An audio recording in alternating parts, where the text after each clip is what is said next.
마태 사도가 기록한 시험들이 누가복음과 순서도 조금 다르고 내용도 그러합니다.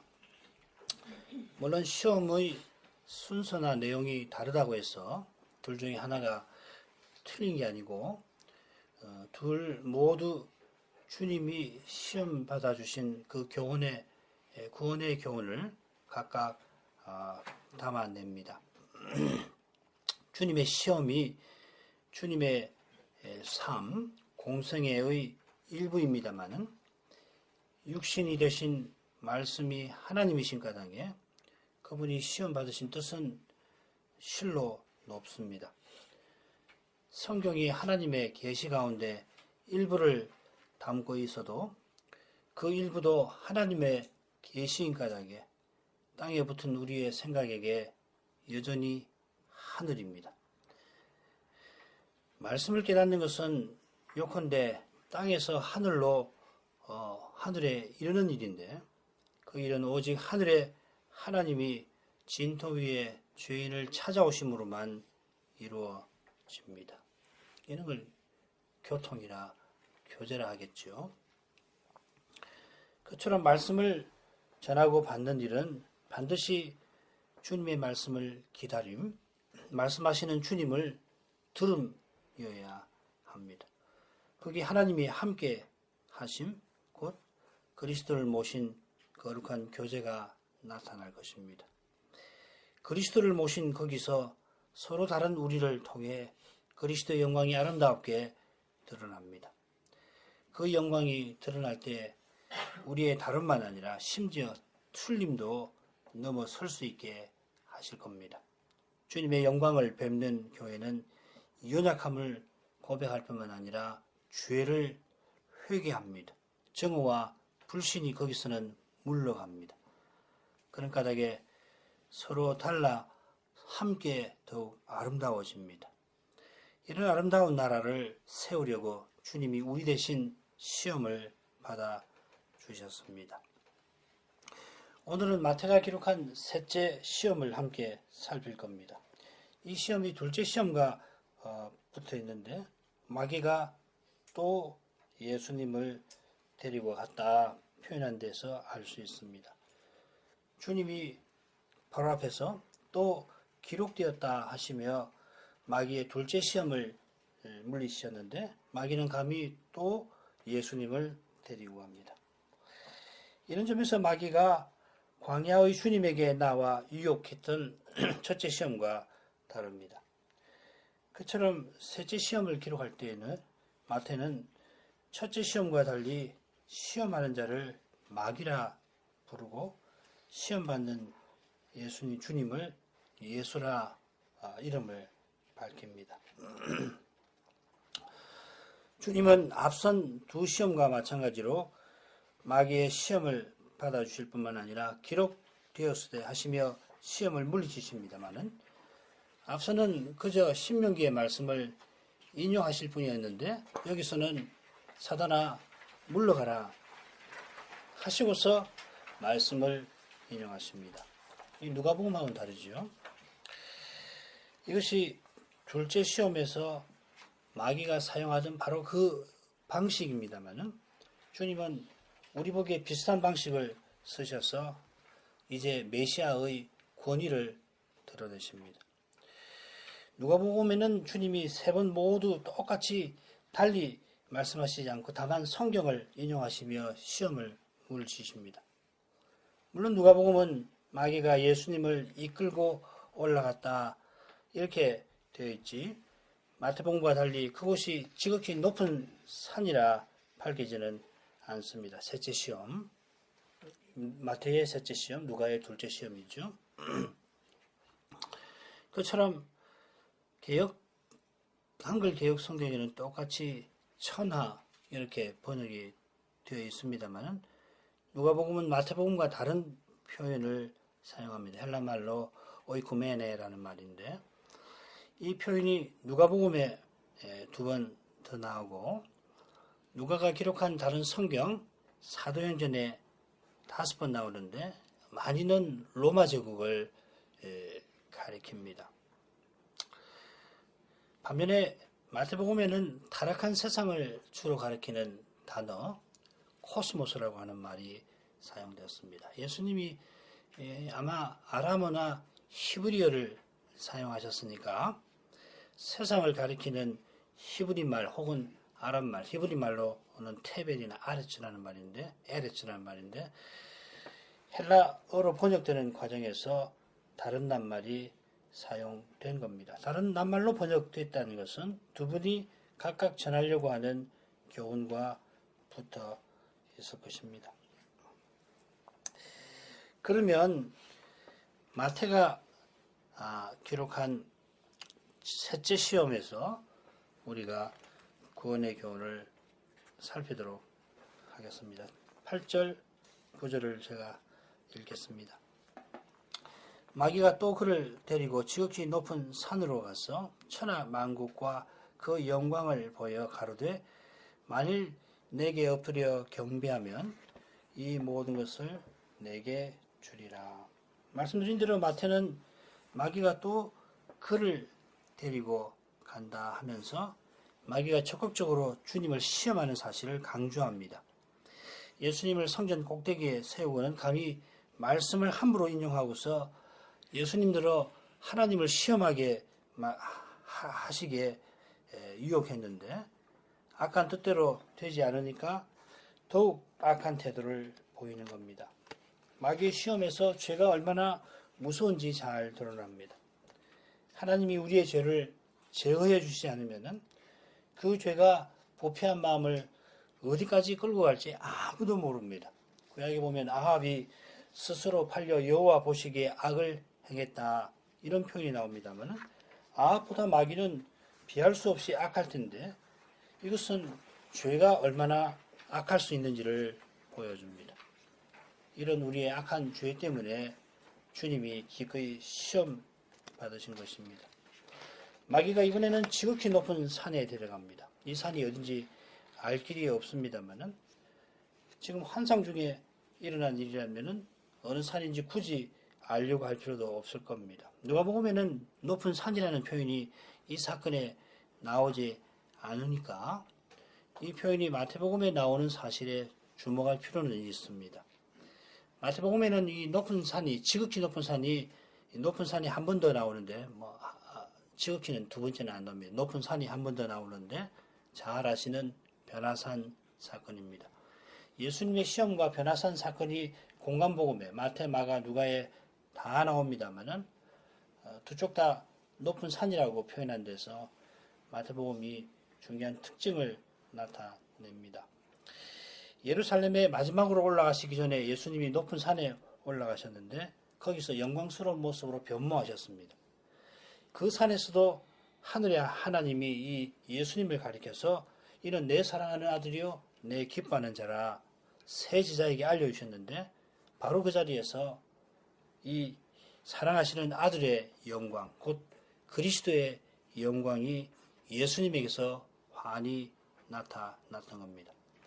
부활하신 후에 주님이 하늘과 땅의 모든 권세를 받았다 일러주실 때에 바로 그 영광을 보여주십니다.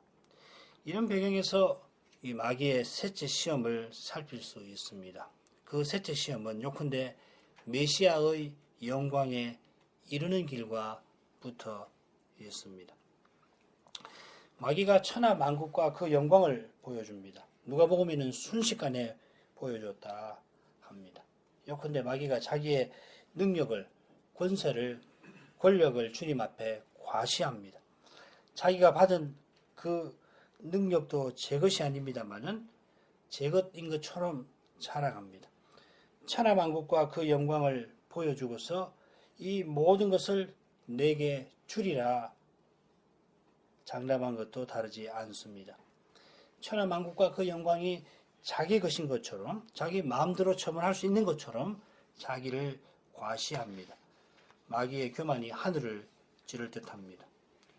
그러나 타락한 인생도 비슷한 교만을 벗어나지 못합니다. 내 것이라는 생각, 내가 무엇이 되었다는 착각은 모두 이 비슷한 교만과 붙어 있습니다. 사도가 교훈한 대로 우리에게 있는 모든 선한 것 중에 우리가 받지 아니한 것 하나도 없습니다. 사도가 어찌하여 너희가 받지 아니한 것 같이 자랑하느냐 책망하는데, 이 책망은 고린도인들이 서로 대적하여 교만한 마음을 먹지 말게 하려는 사도의 사랑에서 나왔습니다. 교만한 마음에서 내 것이라고 주장하는 태도, 그래서 내가 남과 다르다는 착각이 나옵니다. 모든 선한 것은 주신 것이고 내가 남과 달라서 주님의 사랑을 각별히 받는 게 아닙니다. 주님의 사랑을, 각별한 사랑을 받아서 내가 달라진 것입니다. 주님의 사랑을 받았으면 마땅히 겸손해야 합니다. 받을 자격이 없는 까닭이고 분에 넘치는 받을 수 없는 것을 받은 까닭입니다. 마귀도 피조물이라 피조물에게 있는 모든 선한 것은 본래 자기 것이 아니라 받은 것입니다. 게다가 마귀의 고난은 하나님이 선물로 주신 게 아니라 마귀가 인생의 죄를 악용해서 취한 것입니다. 하나님이 거룩한 통치 아래서 마귀들의 권력을 취하게 허용하신 것입니다. 마귀의 권력이 어떤지 다니엘서를 통해서 조금 알 수 있는데, 가령 바사군, 영어로는 프린스입니다. 군이라는 말이 헬라군이라는 표현이 나옵니다.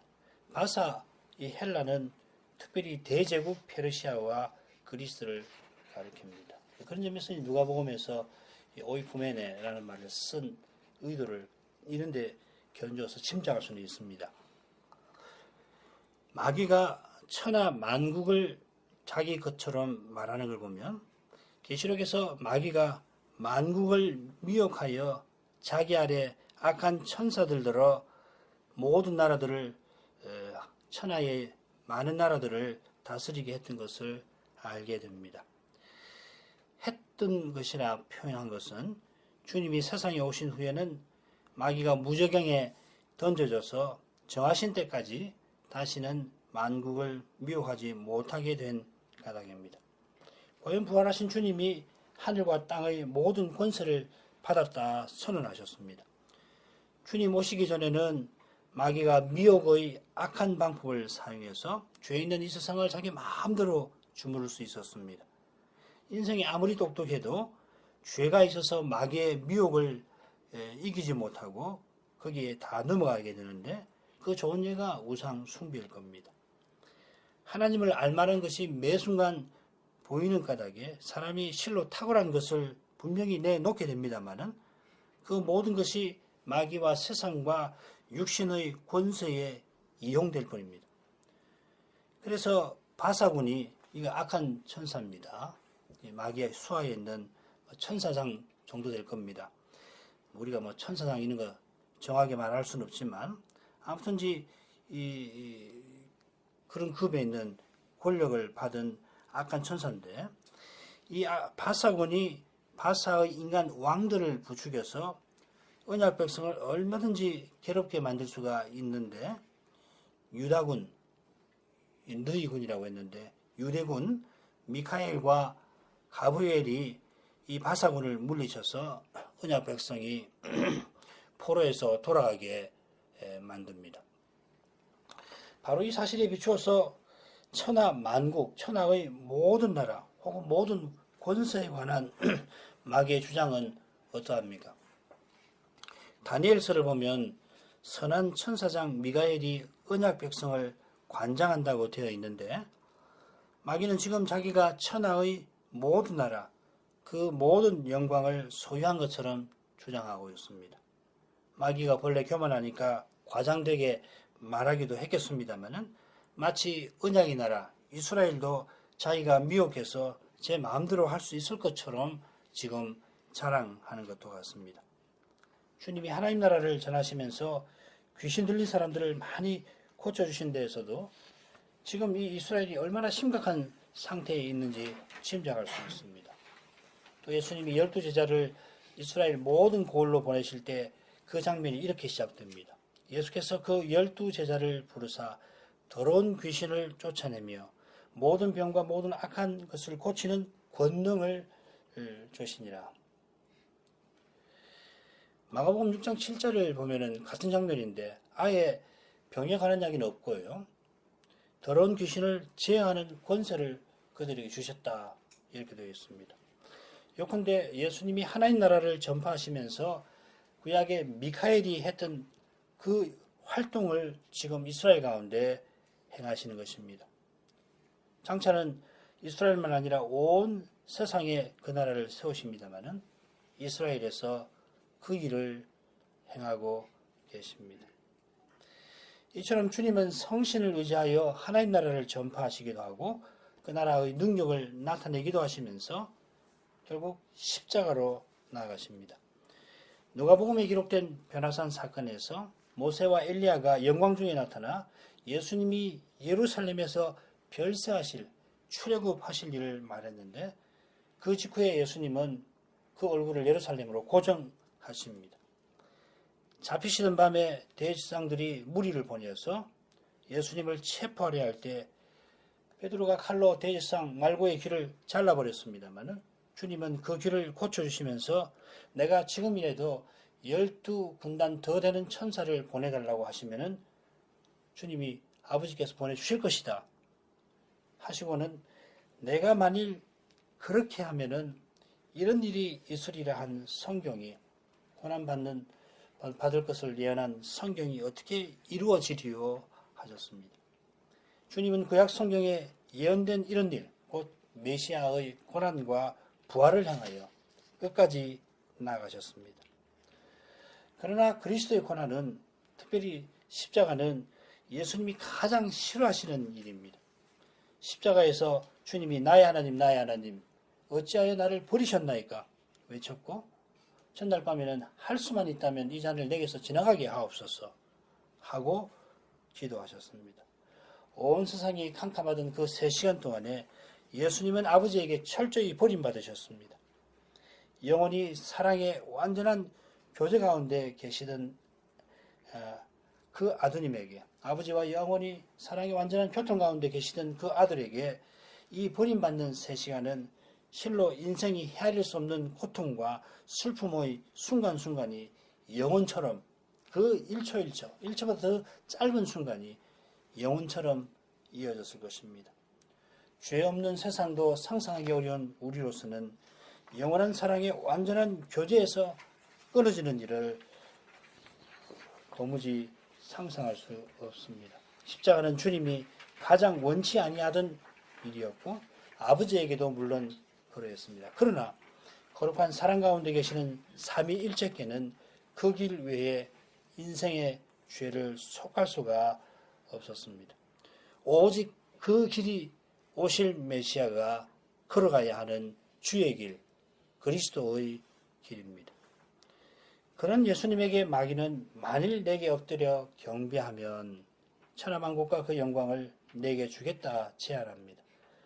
자기가 온 세상을 지금 다스리는데 그런 자기에게 한번 엎드려 절만 하면은 경배만 하기만 하면 그 힘든 길 당신이 싫어하시는 그 길을 걷지 않아도 되지 않느냐 꼭 그렇게 할 필요가 있느냐 하는 것입니다. 마귀가 십자가에 관해서 얼마나 알았는지 과문한 저로서는 잘 모르겠습니다만은 그 악한 자는 우리 시조를 유혹하던 그때로부터 하나님의 말씀을 쫓아 하나님의 복에 이르는 그 힘든 길을 버리고 자기 욕심대로 얻고자 하는 그 쉬운 길, 달콤한 길을 택하라고 미혹했고 지금도 감히 주님을 미혹하려 한 것입니다.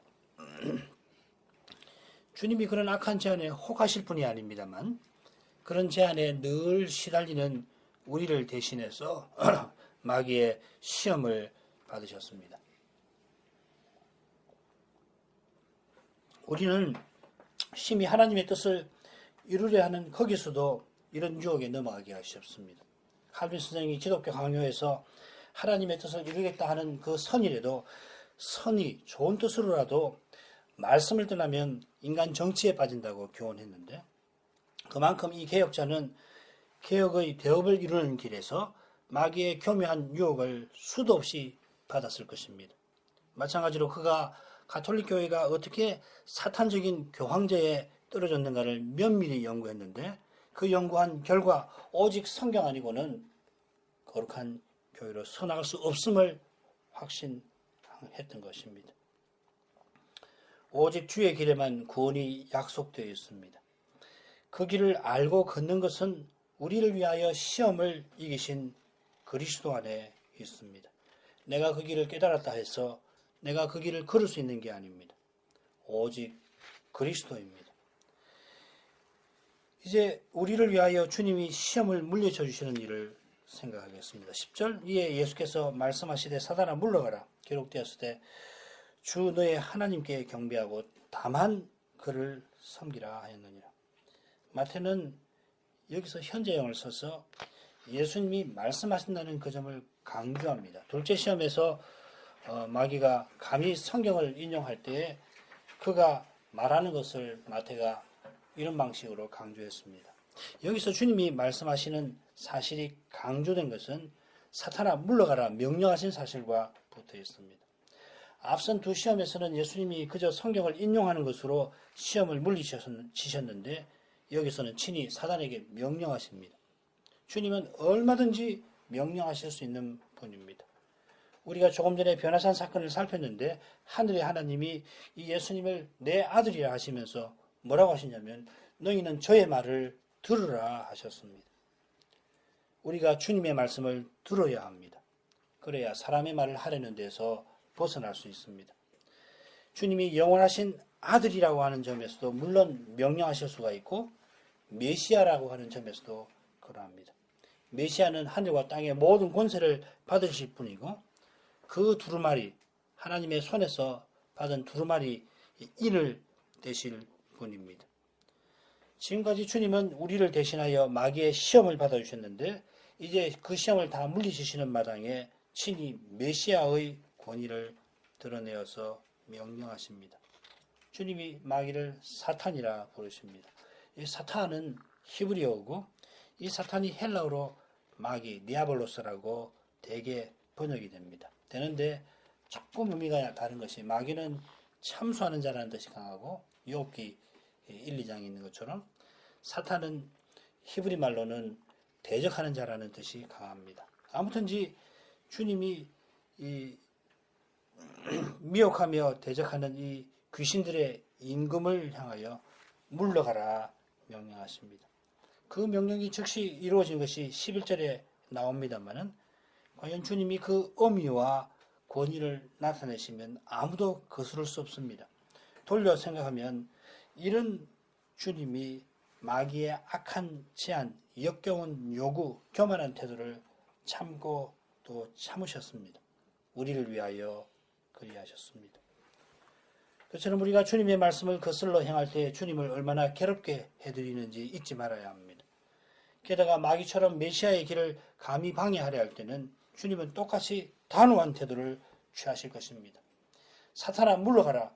이 명령이 또 한 번 우리 주님의 입에서 나왔던 것을 잘 알고 계실 것입니다. 그렇습니다. 베드로가 주는 그리스도시여 살아계신 하나님의 아들이십니다. 고백하던 바로 그때입니다. 사람들은 예수님을 기껏해야 세례 요한, 엘리야 정도로 높였고 위대하지요. 엘리야도 세례 요한도 그 당시 사람들에게서는 선지자 중에서 가장 뛰어난 선지자, 엘리야도 그렇지 않습니까? 그러나 주님을 그 정도로 대한다면 기껏 주님을 조금 높이려고 하는 것입니다. 높이는 것도 아닙니다. 그때의 베드로는 제자들을 대표해서 그리스도 하나님의 아들이라고 바르게 고백했습니다. 그 고백을 듣고서는 예수님이 기뻐하시면서 비로소 예수님의 길, 메시아의 길이 어떻게 끝나는지 이루어질 것인지를 알려주셨습니다. 그 길은 예수님이 예루살렘으로 올라가서 고난받고 제3일에 다시 사시는 것입니다.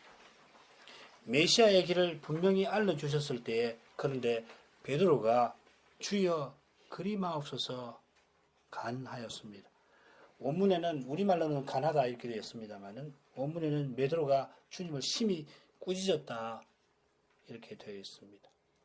순수한 고백이 나오던 바로 그 입에서 주님을 심히 꾸짖는 책망이 나왔습니다. 놀라운 일이죠. 그런 입에서 순수한 고백이 나온 게 실로 기적입니다. 그처럼 주님은 베드로의 고백을 붙들어 주시려고 사탄아 내 뒤로 물러가라 엄히 책망하십니다. 베드로가 주님을 위한다는 그 심정으로 충정으로 혹은 다른 아무리 우리 좋게 보더라도 주님을 위하는 심정으로 가난 것입니다마는 하나님의 일을 생각지 아니하고 사람의 일을 생각하는 것이었습니다. 베드로의 그 선의를 주님을 위하는 그 심정을 받아서 그의 제안을 만약에 따른다면 베드로의 고백이 허망해집니다. 인류의 구원은 무너집니다. 하나님 뜻은 무산됩니다. 하나님의 영광은 완전히 가려집니다. 하나님이 우리를 길이 참으십니다마는 그러나 도무지 참으실 수 없는 일도 분명히 있다는 것을 잊지 마십시다. 하나님은 하나님의 이름과 이름의 영광과 우리의 구원을 위하여 어떤 일은 결코 그냥 두시지 않습니다. 무릇 인생은 하나님 앞에 겸손해야 합니다. 그분의 말씀을 겸손히 들어야 합니다. 주님은 마귀에게 엄히 명령하신 다음에 앞선 두 시험과 마찬가지로 성경을 인용하시는데 이번에도 신명기입니다. 신명기 6장 13절인데 내 하나님 여호와를 경외하며 섬기며 원문에는 주의 이름으로 맹세하라 되어 있는데 이 부분은 인용이 되었습니다. 이 말씀이 인용된 것은 틀림없는데 중요한 표현 하나가 신명기 6장 13절에는 안 나옵니다. 그것이 바로 다만입니다. 바로 이 표현이 첫째 시험에서 주님이 인용하신 말씀에 나옵니다. 사람이 떡으로만 사는 게 아니라 하나님의 입에서 나오는 모든 말씀으로 살 것이라 하셨습니다. 하나님의 입에서 나오는 모든 말씀으로 사는 것이 곧 여호와만 섬기는 것입니다. 여호와만 섬기는 이것이 신명기 6장의 그 유명한 말씀에 나옵니다. 이스라엘아 들으라. 우리 하나님 여호와는 오직 하나인 여호와시니 오직 그분만 여호와시니 하나님이시니 너는 마음을 다하고 성품을 다하고 힘을 다하여 내 하나님 여호와를 사랑하라. 우리 하나님은 오직 하나인 여호와시니 여호와를 섬기되 오직 그분만 섬겨야 합니다. 하나님만 경배하고 섬기는 것은 마음을 다해서 그분을 사랑하는 것입니다. 사랑하는 것은 사랑이신 하나님께 감사하는 것입니다. 주님의 은혜를 깨닫고 감사해서 주님을 경배하고 섬기는 것입니다. 둘째 시험에서 주님이 인용하신 말씀도 역시 신명기 6장에 나옵니다. 너희가 마사에서 시험한 것 같이 너희 하나님 여호와를 시험하지 말고 너희 하나님 여호와께서 너희에게 명하신 명령과 증거하신 것과 규례를 삼가 지키고 16절이 둘째 시험 인용이 되었죠. 이스라엘이 신 광야를 지나서 루비딤에 장막을 쳤는데 거기 마실 물이 없으니까 바로 앞에는 만나 사건이 나옵니다. 16장에는 거기서 뭐라고 했냐면 여호와께서 우리 중에 계신가 아닌가 하면서 여호와를 시험하였습니다. 이 마사, 루비딤을 이제 마사라고 부르는데 마사가 성경에 5번 나오고 모세오경에 4번 나오는데 그 중에 신명기에만 3번 나옵니다. 주님의 시험과 관련해서 흥미로운 것이 이 마사가 40일 주야라고 하는 표현이 나오는 신명기 9장 1절부터 10장 11절 단락에 40일 주야라는 말은 여기 집중해서 나옵니다. 그 외에는 이 출애굽기 24장, 34장 모세가 2번 40일 주야를 하나님과 함께 지냈다라고 하는 그 사건을 기록하는 거기만 나오고 그 외에는 성경에 여기만 나옵니다. 아울러 이 40일 주야가 신약 성경에는 마태복음 4장 2절에만 인용이 됩니다. 이런 사실들만 보더라도 마태 사도가 신명기를 염두에 두고 주님의 시험을 기록했다는 것을 잘 알 수 있습니다. 신명기 9장 10장에 40일 주야만 나오는 게 아니라 그 기간에 모세가 금식한 이야기가 함께 나옵니다. 모세가 2번 40일 주야 시내산 꼭대기에 올라가서 떡도 물도 먹지 아니하였습니다. 처음 40일은 성막 식양을 받으려고 올라갔는데 그때 이스라엘이 배도에서 금송아지 만들며 먹고 마셨습니다. 배도한 이스라엘을 위하여서 다시 40일 모세가 금식하며 하나님 앞에 엎드렸습니다. 모세가 그 일을 언급하면서 그러니까 40년 지난 후죠. 그래서 약 40년 전에 자기가 금식한 그 일을 언급하면서 여기서 뭐라고 하냐면 마사에서 하나님을 경록케 하신 일을 지적하며 자기가 금식하며 주를 시험한 이스라엘을 위해서 엎드려 간구했다고 알립니다. 모세가 여기서 언급하는 내용을 보면 세 가지 시험과 딱 붙어 있습니다. 떡으로만 살려는 태도, 하나님을 시험하는 일, 우상을 섬기며 경배하며 섬기는 일. 그저 표현에서만 아니라 내용에서도 시내산에서 40일 주야 금식하는 모세와 광야에서 40일 주야 금식하신 주님이 겹칩니다. 이 신명기 9장 1절부터 10장 11절 부분에 특히 이제 모세가 자기가 어떻게 중부자로서 봉사했나 하는 것을 이야기하는데 그것과 짝을 이루는 부분이 어디냐면 5장입니다. 신명기 5장. 거기서도 모세가 중부자라고 하는 점이 강조가 되고 있습니다. 그 외에 주님이 마귀의 시험을 물리치면서 인용하신 말씀들은 어디 나오냐면 6장에 2번 그리고 8장에 한 번 나옵니다. 이 6장과 8장을 읽어보시면 같은 주제인데 여호와께서 과거와 장차 언약 백성을 돌보신 그리고 돌보실 것을 기억하라 이렇게 되어 있습니다. 그리고 중간에 7장에는 이스라엘이 가나안에 들어가서 이민족을 몰아내고 그들의 우상 숭배를 본받지 말라 하는 명령이 나옵니다. 그리고 이 9장 그리고 5장 모세의 중부직에 관한 내용이 나옵니다. 우리가 다음에 이 신명기 6장부터 9장 혹은 4장부터 11장을 자세히 살필 수 있기를 바랍니다만은 아주 간단하게 살펴도 분명하게 드러나는 사실은 뭐냐면 주님이 마귀에게 시험받으면서 신명기의 말씀을 이루신다 하는 겁니다. 주님이 신명기에서 몇 절을 인용하십니다만은 실은 모세가 하나님을 원망하고 시험하고 배도한 이스라엘을 위하여서 하나님의 종으로서 봉사했던 것처럼 그와 아울러 모세가 자기 시대에 봉사하면서 장차 될 일을 증거한 대로 예수님은 이 세상에 오셔서 아들로서 충성하십니다.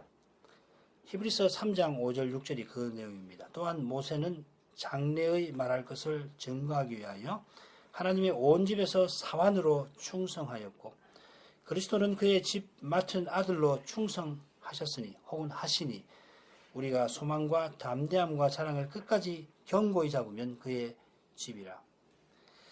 주님은 시험에 넘어진 광야의 이스라엘과 같은 자리에 기꺼이 서서 광야의 이스라엘처럼 시험받을 우리와 하나가 되셔서 마귀의 시험을 물리쳐 주셨습니다. 이걸 히브리서 2장 끝에 부분하고 붙여서 읽으시면 훨씬 더 뜻이 살아날 겁니다. 이 일에서 주님은 모세와 같이 주의 집에 충성하셨을 뿐만 아니라 모세보다 더욱 영광 받을 만하신 분입니다. 모세는 자기 백성을 위하여 엎드려 간구할 뿐입니다마는 주님은 자기가 시험받아 고난을 당하셨은즉 시험받는 자들을 능히 도우십니다. 이런 점에 비추어 보면 히브리서 3장 6절에 아들로 충성하였으니보다 충성하시니 이렇게 번역하는 게 낫습니다. 주님이 지금도 하나님의 집을 맡은 우리를 맡으시는 아들로 충성하고 계시니까 우리가 소망의 담대함과 자랑을 끝까지 견고히 잡으면 어떤 현실이 우리 앞에 펼쳐지더라도 우리는 끝까지 하나님의 집으로 있을 것입니다. 소망의 담대함과 자랑은 담대함과 소망의 자랑이라고 읽는 게 정확할 겁니다. 무슨 말씀이냐면은 우리가 믿음을 지키고 그리고 자랑스러운 소망을 견고히 붙잡는다면 즉 우리의 대지상이신 그리스도를 굳게 믿고 장차 그리스도와 같아지게 하실 소망을 기뻐한다면은 신실하신 주님은 틀림없이 우리를 아버지를 모신 하나님의 집다옵게 세워 주실 것입니다.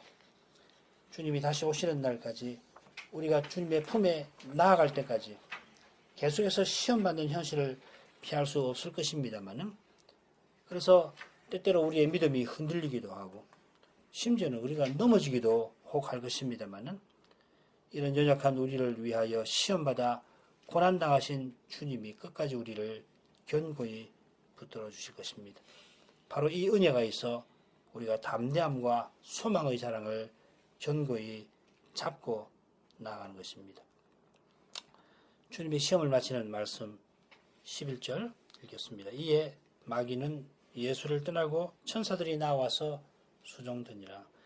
셋째 시험에서 마귀가 예수님을 지극히 높은 산에 데려갔는데, 시험의 마지막 장면은 다시금 광야입니다. 마가복음을 보면 더 잘 알 수 있습니다. 광야에서 40일을 계셔서 사탄에게 시험을 받으시며 들 짐승과 함께 계시니 천사들이 수종들더라. 주님이 시험 받으신 후에 들 짐승과 함께 계시니 광야에 여전히 계신 것입니다. 이 사실은 둘째와 셋째 시험이 환상 중에 일어난 일임을 암시합니다. 이에 마귀가 예수님을 떠났습니다.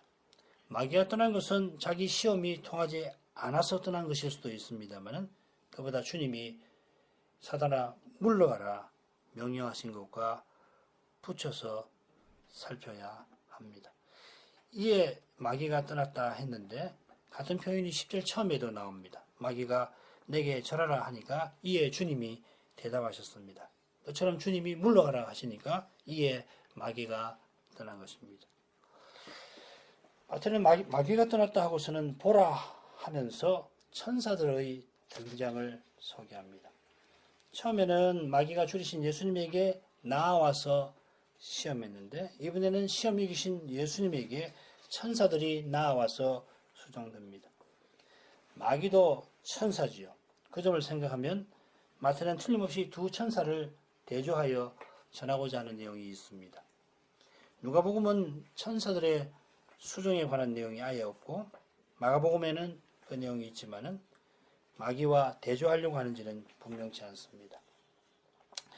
마태는 천사들이 예수님에게 나와서 먹을 것을 드린 일을 언급하면서 마귀가 나와서 시험한 그 일이 얼마나 그릇된 것임을 분명히 드러냅니다. 모든 천사는 부리는 영입니다. 하나님이 또 예수님이 부리시는 종입니다. 그래서 섬기라고 보냄받았습니다. 마귀도 감히 주님들어 경배하라고 합니다만은, 그도 천사니까 당연히 주님을 섬겨야 할 피조물입니다. 그가 섬기지 않으려 할지라도 주님은 마귀를 지배하십니다. 둘째로 천사가 줄이신 주님에게 드실 것을 드렸는데, 이는 주님이 메시아로 행하실 일을 돕기 위함입니다. 우리를 위하여 시험 받으신 주님은 우리의 구원을 위하여 천사가 드린 음식을 드셨습니다. 우리가 주님처럼 하나님의 뜻을 이루며 살 수 있게 하시려고 음식을 드셨습니다. 우리가 삼시세끼 꼬박꼬박 먹습니다마는 주님 안에서 먹고 사는 목적을 이룹니다. 너무도 분명한 진리입니다마는 실은 너무도 어려운 일이기도 하죠.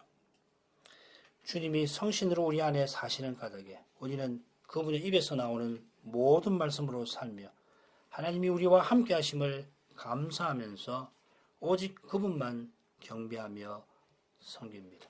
기도하겠습니다. 거룩하신 아버지, 예수님이 마귀에게 시험받아 주신 그 거룩한 뜻을 조금이지만은 살필 수 있게 하셔서 감사합니다. 인생이 날마다 먹고 사는 듯이 실로 고귀합니다만, 우리를 위하여 시험 받으신 주님이 천사들이 공개한 음식을 드시고 우리의 구원을 이루어 주신 덕분에 주님 안에서 저희가 하나님의 입에서 나오는 모든 말씀으로 살고 하나님이 우리와 함께 해주심을 깨닫고 감사하며 주님처럼 하나님만 사랑하게 하십니다. 참된 믿음 없이는 먹기 위하여 사는 데서 벗어날 수 없어서 하나님이 우리 중에 계신가 아니 계신가 시험하기도 하고, 심지어는 세상 행복을 얻으려고 하나님을 저버리고 우상을 섬기게 됩니다. 인생이 이렇게 연약한 것을 이제도 겸손히 고백합니다. 주님의 은혜와 사랑을 이제도 구합니다. 하루를 살지라도 주님을 드러내며 살고자 원합니다. 주님과 같아지게 해주실 저 영혼을 이제도 소망합니다. 예수님 이름으로 기도합니다. 아멘.